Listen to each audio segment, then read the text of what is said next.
오늘 제목은 이제 복음에 대한 이야기를 넘어서 그 복음을 받은 우리가 어떤 삶을 살아야 되느냐라고 할 때 믿음을 가지고 살아야 된다라는 이야기를 계속 해왔어요. 그러면 우리가 그 믿음을 하나님께 보여드려야 하는, 과연 우리의 믿음의 근거는 어떤 모습으로 비춰져야 하는가, 그 이야기를 나누기 위해서 이제 히브리서 11장에 나오는 여러 우리 믿음의 선배들을 보면서 그들은 우리에게 어떤 믿음을 보였는가, 그들이 우리에게 보여준 그 믿음, 그 모델이 무엇인가를 우리가 하나씩 좀 살펴보도록 하겠습니다. 그래서 그 첫 번째 이야기로 아벨인데 제목을 그렇게 잡았어요. 보이는 믿음이라고 잡았어요.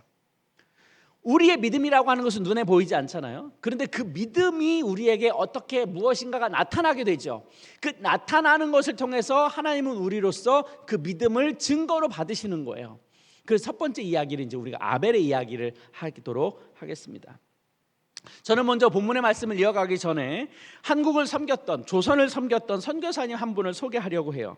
이 선부인 선교사님의 삶을 통해서 그들이 우리에게 보여준 그 믿음이 어떤 것인지, 또 복음으로 산다는 것은 우리에게 어떻게 표현되고 있는지, 복음으로 살았던 그 선교사가 우리에게 보여준 실제의 모습은 어떠하였는지 그 이야기를 나누고자 합니다.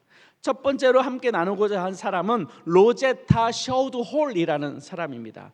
조선을 사랑한 여인 로제타 셔우드 홀이라는 사람이 있습니다. 이 사람은 1890년부터 44년 동안 조선을 섬겼던 여성 선교사입니다. 이 땅에 여성, 어린이, 장애인들을 위해서 헌신한 로제타 셔우드 홀이라는 분인데요, 지금 남편으로 보이는 저분이 윌리엄 제임스 홀이라는 사람입니다. 남편 윌리엄 제임스 홀도 의사고 여자 로제타 셔우드 홀도 의사였습니다. 근데 그 사람들이 조선에 와서 조선의 선교사로 헌신한 거죠.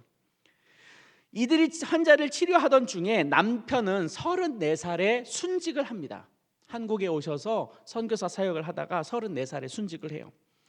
그리고 나서 이들의 아들도 한국에 와서, 조선에 와서 자신의 일생을 바치면서 아버지 어머니를 뒤를 이어서 선교사로서 또 사역을 합니다. 그래서 이 가족이 결핵 환자의 대부로 우리나라에서 불려지고 있어요. 조선에 파송된 선교사 최초로 순직한 남편인 이 윌리엄 제임스 홀, 그의 아내인 닥터 로제타 셔우드 홀, 그리고 그의 아들 닥터 셔우드 홀, 며느리 닥터 메리안 홀, 마지막으로 셔우드 홀의 여동생이었던 에디스 마거릿 홀이라는 분들 모두 선교사로 한국에 와셔서 사역을 하셨고 이곳에서 피를 흘리셨어요. 이제 돌아가신 거죠. 그 가족이 함께 사역했던 기간이 몇 년이냐? 자그마치 73년. 73년 동안 이 조선과 한국을 섬겼던 이 선교사 가정이에요. 근데 한국에 있을 때, 조선에 있을 때 이 로제타 홀이라는 여성분이 치료를 하는 과정이 있었는데, 그 조선 여성에 대해서 그 실제로 있었던 일을 그의 일기로 적어놨는데 그 내용을 제가 잠깐 소개해드릴게요. 귀로 들어보세요.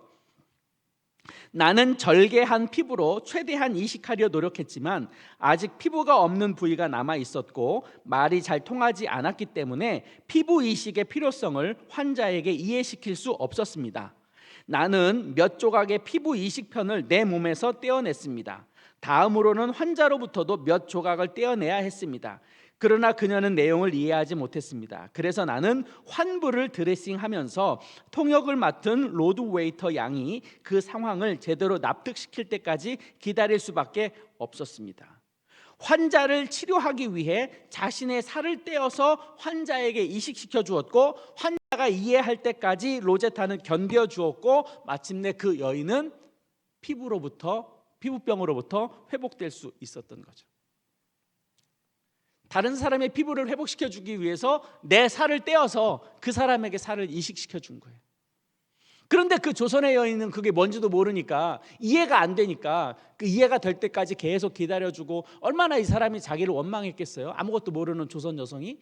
그런데도 그 상황을 기다려주고 견뎌주고 자기의 피부를 떼어서 기꺼이 조선 여성에게 피부를 이식시켜 줬던 거예요. 근데 이 사람이 나중에 이제 미국으로 돌아가는 과정이 있긴 했습니다만은 이 사람이 남긴 업적이 뭐냐? 여성 전용 병원 2개, 여자 의학 강습소 2곳, 소아과 병원 2곳, 간호학교 2곳, 결핵병원 1개, 맹아학교 1, 농아학교 1, 남편과 함께 고등학교 1, 초등학교 1. 그리고 한글 점자 교육 점자를 개발하는 데 도움을 줬고 조선 여성을 데리고 가서 의학 공부를 시키는 일까지 했어요. 그렇게 1933년에 68세의 나이로 정년이 되어서 돌아갔어요. 미국으로 본국으로 돌아갔어요. 근데 죽을 때가 되어서 유언을 남긴 거예요. 나는 이곳에서 죽지 않겠다. 나는 내가 사랑했던 조선에서 내 몸을 묻어다오. 그래서 그분의 묘가 양화진에 있어요. 죽어서도 조선을 사랑한 여인 로제타 셔우드 홀, 이것이 그분에게 붙여진 이름이에요. 대를 이어서 그의 아들과 며느리도 조선 땅을 섬기면서 조선 선교사로 사역을 했어요. 히브리서 11장 1절 2절은 이렇게 기록합니다. 믿음은 바라는 것들의 실상이요 보이지 않는 것들의 증거니 선진들이 이로써 증거를 얻었느니라. 이 구절을요 원문 그대로 직역하면 이런 뜻이에요. 믿음은 기대하는 것들의 실상이나 보이지 않는 사물들의 증거다. 이렇게 원문은 정확하게 원문에 직역하면 이렇습니다.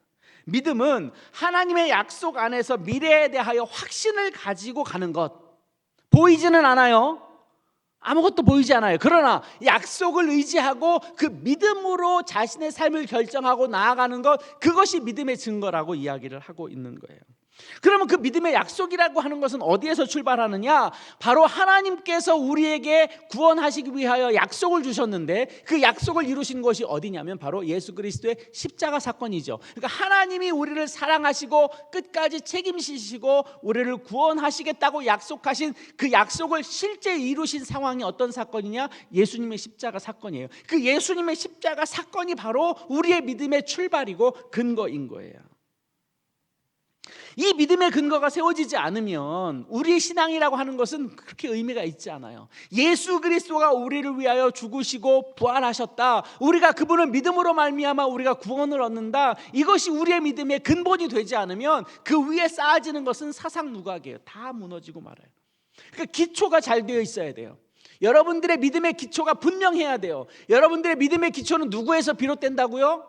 예수 그리스도의 십자가 사건에서 근거가 된다고요. 그것이 우리의 믿음의 가장 베이직한 거예요. 베이스예요. 앞에서 말씀을 드렸던 조선을 사랑했던 여인 로제타 홀 한번 생각해 보세요. 하나님의 부름을 받았어요. 조선의 선교사로 파송을 받았어요. 그 땅을 사랑했대요. 조선 땅을 사랑했고 조선의 사람들을 사랑했어요. 그래서 그들을 통해서 의대를 만들고 그들을 양육하기 위해서 의사를 만들기 위해서 미국으로 한 사람을 보내고 파견했어요. 근데 실질적으로 이 여인이 눈으로 확인한 건 그 모든 것들을 보지 못했어요. 조선이 이렇게 발전할 것이다. 조선 안에 시당인들이 이렇게 성장할 것이다. 조선 안에서 많은 사람들이 하나님의 복음을 가지고 일어날 것이다. 로제타는 상상도 못했을 거예요. 그런데 분명한 것은 그녀는 조선 땅에 복음을 심겠다고 결정하고 조선 땅에 들어왔어요. 회복이 될지 회복이 안 될지 장담할 수 없었어요. 그들의 애씀과 헌신이 무너질 수도 있었음에도 불구하고 그는 하나님을 바라보고 믿음으로 그렇게 행동했어요. 아무것도 보지 못했지만. 그런데 누가 그걸 봤느냐? 그의 아들과 며느리, 그리고 그의 딸이 조선이 복음으로 변해져 가는 것을 볼 수 있었던 거죠. 로제타는 못 봤어요. 로제타가 조선에 왔을 때 그 당시에 언더우드라고 하는 선교사님이 계셨어요. 그 선교사님이 본국에 편지를 보내는데 조선에 대하여 이렇게 설명을 하는 거예요. 그가 이렇게 설명합니다. 아무것도 보이지 않는 조선, 믿음에 대하여 어떤 기대도 할 수 없었던 조선, 내가 과연 이곳에 와서 무엇을 할 수 있을까 염려스럽다, 이런 내용을 언더우드 선교사가 자신의 고국에 있는 자기를 파송한 교회에다가 이런 글을 보낼 정도였어요. 소망이 없었어요. 조선 땅은 그냥 그러고 끝날 판인 것 같았어요. 그러나 아무것도 보지 못했지만 이 로제타 셔우드 홀은 그래도 그 땅 가운데 복음을 심었다는 거예요. 그가 그렇게 할 수 있었던 이유는 뭐냐? 무엇이었느냐? 자기 안에 역사하시는 하나님을 믿었기 때문에 그런 거예요. 눈에 보이는 게 다가 아니에요. 예전에 제가 청년일 때 어느 목사님께서 이런 설교를 한번 하신 적이 있었어요. 우리는 눈에 보이는 것보다 눈에 안 보이는 것이 훨씬 더 우리에게 중요한 것들이 많다. 이런 설교를 하신 내용이 있어요. 여러분들은 눈에 보이는 게 중요하세요? 눈에 안 보이는 게 중요하세요? 여러분들이 지금 매일마다 하루에 수만 번씩 호흡하는 그 산소를 들여 마시고 공기를 흡입하는데 우리 눈에 보이지는 않아요. 근데 우리는 알죠? 우리 공기 중에 산소가 있고 우리가 호흡할 수 있는 충분한 것들이 있다라는 것을. 그것이 없으면 우리는 살 수 없죠. 이 건물 안에 지금 전기가 들어와 있어요. 전기가 들어와 있으니까 불을 켤 수 있고 에어컨을 돌릴 수 있고 마이크가 여러분들에게 전달될 수 있어요. 근데 이 전기는 눈에 보이지 않아요. 눈에 보이지 않지만 굉장히 우리에게 중요하고 유용한 것들이 많아요. 그것뿐이겠어요? 여러분들 마음 가운데 있는 여러분들의 마음 눈에 보이세요?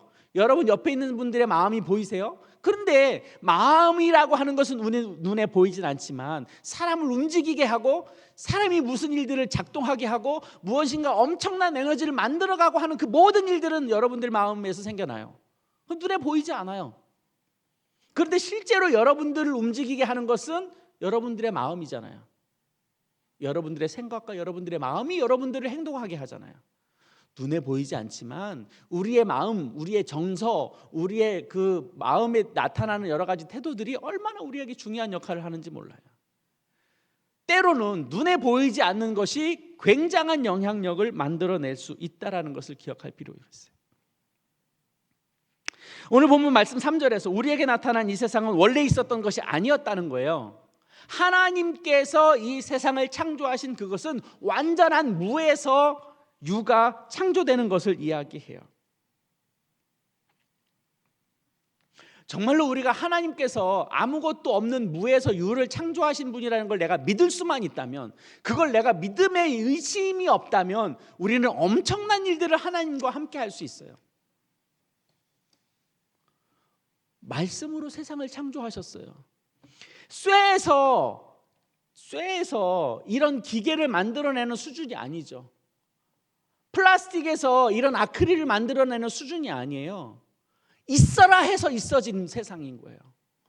우리가 어떻게 그걸 과학적으로 이해가 되겠어요? 도저히 우리의 이해로는, 지혜로는 상상할 수 없는 일이에요. 그런데 하나님은 그런 일들을 하셨다는 거예요. 그분은 그럴 수 있는 분이에요. 아니, 그분은 그러고도 남는 분이죠. 우리가 믿는 그분은 그런 분이라고요. 무에서 유를 만들어내신 분인 거예요. 보이지 않는 것에서 보이도록 하시는 거예요. 그래서 우리의 믿음은 보이지 않는 것에서 출발해요. 왜? 하나님께서 이 세상을 창조하여 주신 그 창조물 속에서 우리의 믿음이 시작됐고, 우리 하나님이 우리를 구원하기 위하여 약속하셨던 그 약속을 통해서 예수 그리스도의 십자가 사건이 실제 우리 눈에 보여질 수 있었던 거죠. 이 땅의 구원자로 오신 예수 그리스도, 그 예수님이 우리의 구원자 되심을 우리는 믿지요. 그런데 우리는 예수님이 이 땅에 오셔서 죽으시고 부활하신 것을 직접 눈으로 목격한 사람들은 아니에요. 이미 2000년 전에 예수님께서 오셔서 죽으시고 부활하시고 승천하셨죠. 우리는 실제로 그 사건을 본 적이 없어요. 그런데 우리는 그걸 믿어요. 못 봤는데 믿어요. 이해가 안 되지만 믿어져요. 이건 우리에게 너무나도 신기한 일이에요. 그런데 우리의 믿음이 여기에서 출발한다라는 거죠. 그러면 우리가 이제 우리의 믿음을 한번 점검해 볼 필요가 있어요. 다시 한번 제가 여러분에게 질문해 보겠습니다. 여러분들의 믿음이라고 하는 것은 보이는 것에서 출발하세요? 보이지 않는 것에서 출발하세요? 예전에 제가 청년 때 제가 어느 누군가에게 복음을 전한 적이 있어요. 예수님을 전하고 우리 교회 같이 가자 이렇게 얘기를 했는데 이 친구가 이렇게 얘기하는 거예요. 나 대학에 붙으면 예수 믿을게, 뭐 이렇게 얘기한 적이 있어요. 저랑 같이 재수했던 제 고등학교 친구인데 그 친구도 이제 같이 1차 시험을 봤죠. 우리는 1차도 우리는 학력고사 세대인데 1차도 시험 보고 2차도 시험 보거든요. 그러니까 전기 때 대학을 시험 봤는데 그 친구도 충대를 시험 보고 저도 충대를 시험 봤는데 저는 붙었고 그 친구는 떨어졌어요. 근데 이 친구 마음이 너무너무 상심이 된 거예요. 이제 두려운 거예요. 2차 때 시험을 또 봐야 되는데. 근데 이 친구가 굉장히 마음이 불안해서 제가 복음을 전하고 예수를 믿고 우리 교회 가자 그랬는데 이 친구가 그렇게 이야기한 거예요. 내가 대학 합격하면 내가 교회 갈게.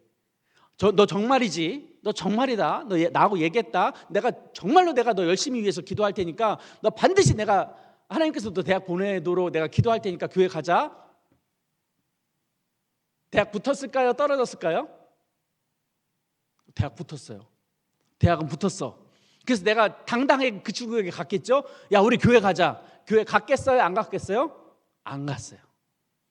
우리의 믿음이라는 건 그렇게 생기는 것 같진 않아요. 내가 뭐 하면 뭐 할게, 나에게 무슨 일이 생기면 내가 더 열심히 믿을게, 나에게 이 시험만 패스하면 내가 예수 잘 믿을게, 안 되더라고요. 그런 건. 그러니까 눈에 보이는 것에서 출발하는 것은 대체적으로 우리의 믿음이 성장해지지 않아요. 하지만 진짜 믿음은 지금 우리 눈앞에 보이지 않아도, 내가 원하는 것을 지금 얻지 못해도, 내 손에 원하는 것을 잡지 못한다 하더라도 이 세상을 말씀으로 창조하셨다고 하시는 그분을 내가 신뢰하고 그분에게로 내 마음을 드리고 그분의 뜻 가운데로 내가 나아가도록 하는 그것이 믿음인 거예요.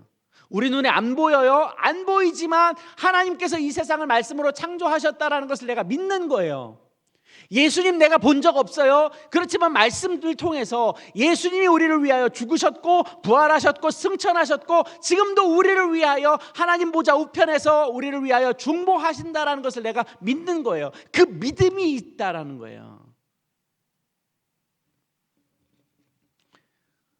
그것을 통해서 우리의 삶을 살아가는 거고 그것을 통해서 우리의 믿음을 보이는 거예요. 로제타 셔우드 홀, 그는 그걸 믿었던 거예요. 조선을 믿은 게 아니에요. 조선은 변할 거다, 그걸 믿은 게 아니에요. 로제타 셔우드 홀이 믿었던 그것은 하나님이 나를 사랑하셨고 나를 조선 땅에 보내셨고 보낸 그 땅 가운데 내가 하나님 앞에 성실히 살아갔어요. 그것이 셔우드 홀이 보여준 믿음인 거예요. 그게 믿음을 통해서 보여준 실제인 거죠.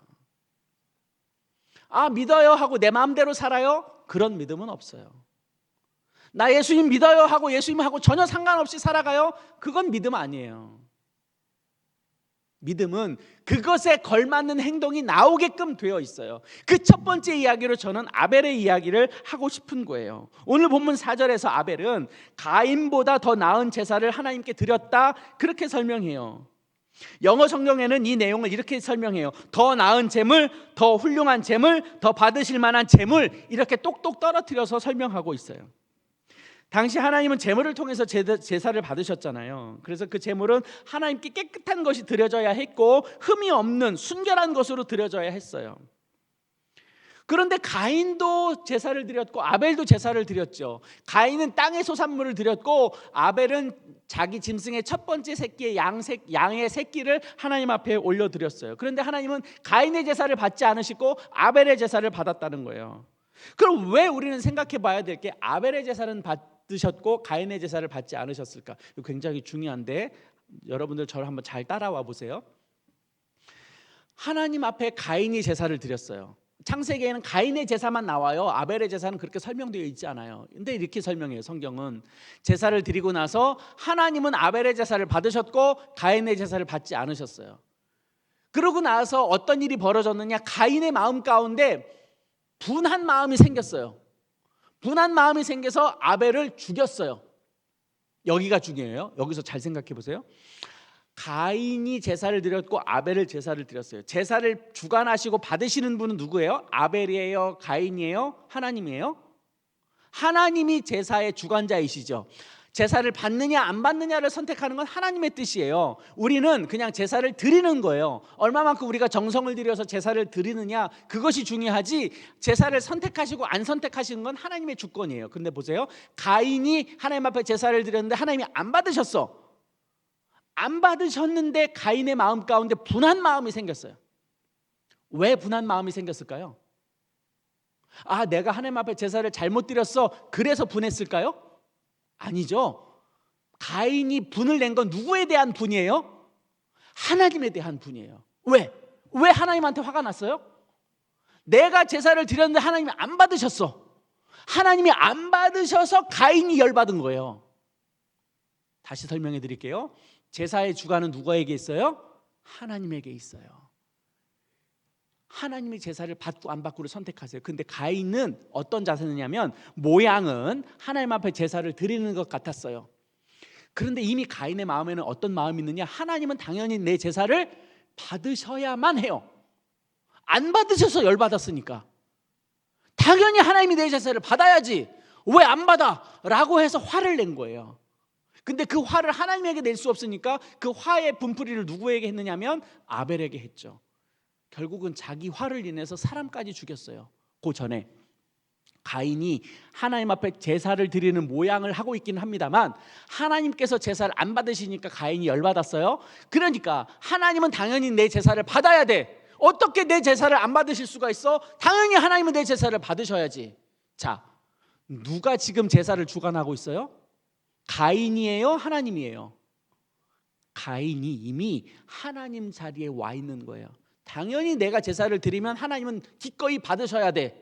내 제사를 하나님이 받으셔야 돼. 자, 잘 생각해 보세요. 누가 위에 있어요? 누가 생각의 위가 있어요? 하나님이에요? 아니면 가인이에요? 지금 가인이 하나님이 되어 있는 거예요. 하나님은 이것을 모르셨을까요? 아셨을까요? 당연히 아셨죠. 아셨으니까 하나님이 가인의 제사를 안 받으신 거예요.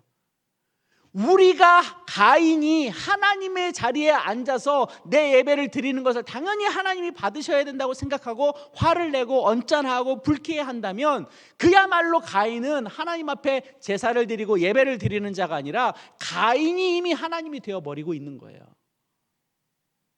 이게 위험한 거예요. 우리는 제사를 드리고 예배를 드리는 자예요. 예배를 주관하는 자가 아니에요. 우리의 예배를 하나님께서 받으셔야만 한다고 우리가 때를 쓰거나 주장하거나 그럴 권한은 우리에게 없어요. 우리는 최선을 다해서 하나님 앞에 제사를 올려드리면 되는 거예요. 그러면 하나님께서 우리의 마음의 중심을 보시고 우리 예배를 받으시게 되는 거죠. 창세기 4장 7절에서 하나님은 아벨을 죽인 가인을 향해서 이렇게 이야기합니다. 내가 선을 행하면 어찌 낯을 들지 못하겠느냐. 지금 하나님이 보실 때 가인이 선한 마음으로 제사를 드렸다 안 드렸다? 선한 마음으로 제사를 드리지 않았다라는 것을 하나님은 정확하게 보셨어요. 그에 비해서 아벨은 깨끗한 마음으로 제사를 드렸다라고 우리가 이해할 수 있겠죠. 그것이 바로 믿음의 한 모델이다라고 지금 이야기해주고 있는 거예요. 오늘 본문은 아닙니다만은 히브리서 11장 6절에 이런 말씀이 있어요. 믿음이 없이는 하나님을 기쁘시게 하지 못한다. 믿음이 없이는 하나님을 기쁘시게 못한다. 그러니까 아벨이 하나님 앞에 제사를 올려드린 것은 하나님이 기뻐하실 만한 충분한 제사가 되었다라는 뜻이겠죠. 이렇게 아벨은 가인보다 더 좋은 제물을 드렸고 더 좋은 제사를 드렸고 더 좋은 예배를 드렸어요. 이게 얼마나 중요한지 몰라요. 아벨은 그리고 나서 형에 의해서 목숨을 잃었어요. 그런데 지금 이 신약 성경에서 하나님께서 이 히브리서 기자를 통해서 우리에게 뭘 가르쳐 주고 있느냐면, 자, 4절 말씀 다시 보세요. 믿음으로 아벨은 가인보다 더 나은 제사를 하나님께 드림으로 의로운 자다라는 칭함을 받았대요. 아벨은 성경 안에서 딱 한 번 제사를 드려요. 물론 그 전에도 제사를 드렸겠지만 제사 드리고 나서 형에 의해서 죽었어요. 하나님 앞에 잘 제사를 드리고 하나님 앞에 온전한 예배를 드렸어요. 그랬더니 하나님께서 뭐라고 인정하느냐면 하나님께 드림으로 의로운 자다라는 칭찬을 받은 거예요. 예배 한 번 잘 드려도 하나님 앞에 이런 칭찬을 받는다는 거예요.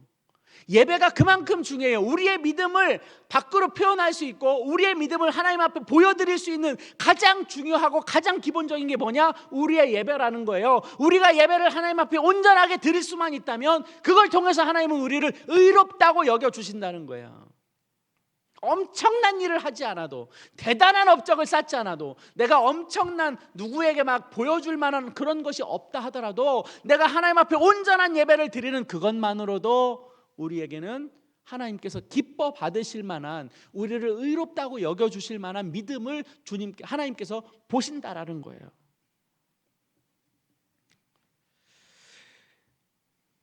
믿음은 우리 눈에 보이지 않아요. 우리 각자가 어떤 믿음을 가지고 사는지 저는 여러분 몰라요.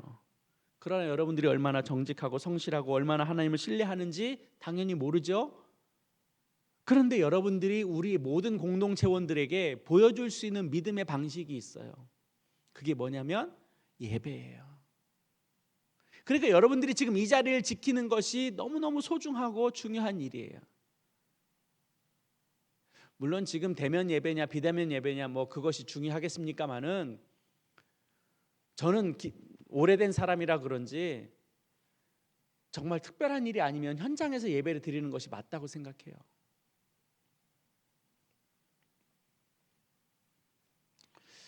여러분들도 아마 다 경험 있으실걸요. 가정에서 예배를 드리면 하나님 앞에 예배를 드리는 게 집중력 있게 예배를 드리기가 쉽지 않죠. 뭐 딴 생각도 들고 왔다 갔다 해지기도 하고 얼굴 꺼놓고 그냥 막 핸드폰 들고 다니면서 또 예배 말씀 듣기도 하고 그러지 않나 모르겠어요. 현장에서 예배 드리는 것만큼 가장 우리의 마음이 정결하게 드리기가 쉽지 않아요. 그래서 저는 여러분들에게 권면합니다. 가능한 한 현장에서 예배를 드리세요. 왜냐? 이 예배당 건물은요, 오랜 성도님들 가운데 기도의 터가 담겨져 있던 터예요. 물론 터가 무슨 기도의 터가 있나 뭐 그렇게 보실지 모르겠습니다만은 그 공동체마다 하나님의 영적인 흐름이 있는 곳이 있어요.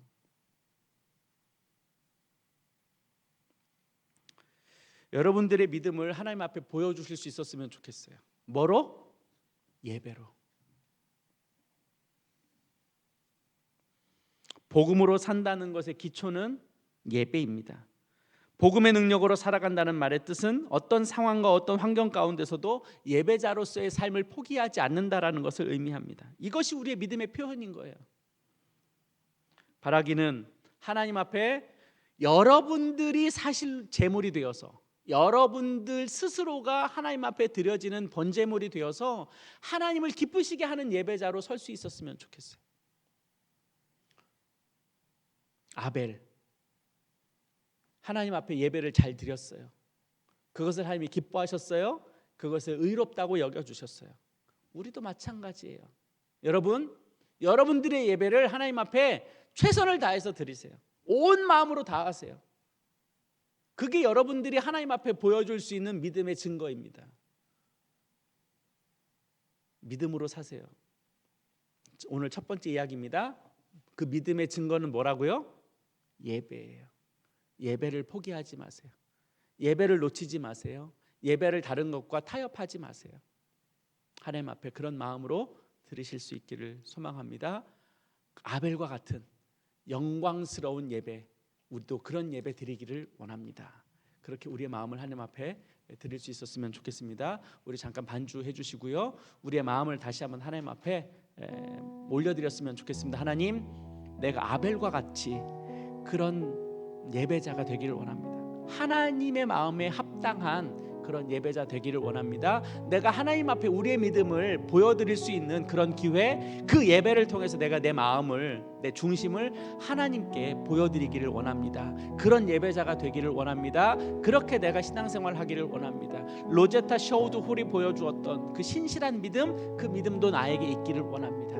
이 예배를 통해서 하나님 영광 받아주시고 그 예배 가운데로 내가 날마다 주님을 기뻐하는 자가 되길 원합니다. 우리 예배자로서의 삶을 위해서 하나님 앞에 결단하고 기도하도록 하겠습니다. 같이 기도하겠습니다.